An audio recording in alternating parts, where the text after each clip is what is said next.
Udah dibilangin tadi sejak tahun 2022 itu sudah dibawa penguasaan dari klien dia Don Ritno sebagai Don Rito atau Don King. Nah, sekarang karena menyangkut uang itu kami tidak berhak menjawab. Silakan jawab dulu, Bos. Menyangkut uang ya. Uang dari Tan Kiang 5 juta dolar Singapura mau dihubungkan dengan barang bukti berupa uang yang ada di Cafe Cipete di tempat money changer,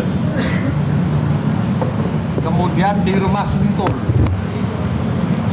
itu pasti tertolak karena sumbernya bukan dari Tan Kiang. Oh, ada uang masuk 80M. Mana? Nih, terangin deh ini uang apa nih? Ada 80 miliar dari rekan bisnis dari kliennya dia, tapi saya tidak berhak menjawab masuk ke kliennya dia. Betapa kayanya kliennya dia, tapi lebih kaya saya. Jadi sekali lagi kami sampaikan, uang berupa dolar Singapura maupun dolar Amerika yang disita dari Cafe Cipete itu bersumber dari kerjasama dengan seorang pengusaha. Tapi mohon maaf, hari ini pun kami belum berani menyebut namanya. Untuk apa? Untuk membangun pelabuhan di Kalimantan Timur. Dan salah satu ada 80 miliar. Selain daripada uang yang ditemukan di kafe, juga ada transfer ke perusahaan dalam rangka kerjasama itu 80 miliar ya? berdasar perjanjian yang sah. Jumlahnya adalah kurang lebih 80 miliar. Jadi kami simpulkan, jika dihubungkan dengan uang yang ditemukan di kafe sebanyak 3,2 juta US dolar Singapura dan 870 ribu dolar Amerika, itu pasti bukan dari saudara Tan Kiang. Ya. Kami pastikan juga keterangan saudara Ferry Boboho yang mencoba dihubungkan dengan barang bukti itu pasti tertolak secara hukum. Itu firm.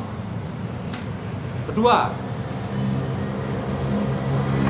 jika dihubungkan dengan perkara suplai batu bara di PLN, itu juga pasti tertolak secara hukum karena klien kami tidak ada urusan dengan para supplier. Mungkin fokus ini dulu Asabri, baru kita nanti ke sana. Oke. Asabri dulu, ada pertanyaan. Udah puas? Masih ada pertanyaan? Jangan diulang lagi pertanyaan yang sama. Itu apakah ada hubungannya juga dengan Baik, jadi gini, menyambung keterangan tadi.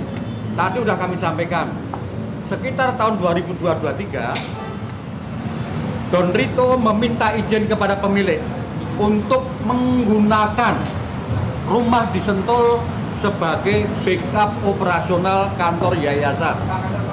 Kami ulang lagi, backup kantor operasional yayasan yang bergerak di bidang dakwah dan pendidikan Islam. Ini sudah bisa dibuktikan adanya sekitar 700 santri dari daerah Papua, dari daerah Maluku yang sekarang mondok di salah satu pesantren di Banten. Ke depan ada rencana dari berbagai pihak untuk membangun pesantren yang besar, masjid-masjid, dan semua fasilitas pendukung, baik itu di Papua ataupun di Maluku, serta di daerah NTT. Nah, kenapa kok disimpan dalam bentuk emas? Kenapa disimpan dalam bentuk dolar Singapura? Kenapa disimpan dalam bentuk dolar Amerika? Pada saatnya kami akan jelaskan setelah para pihak yang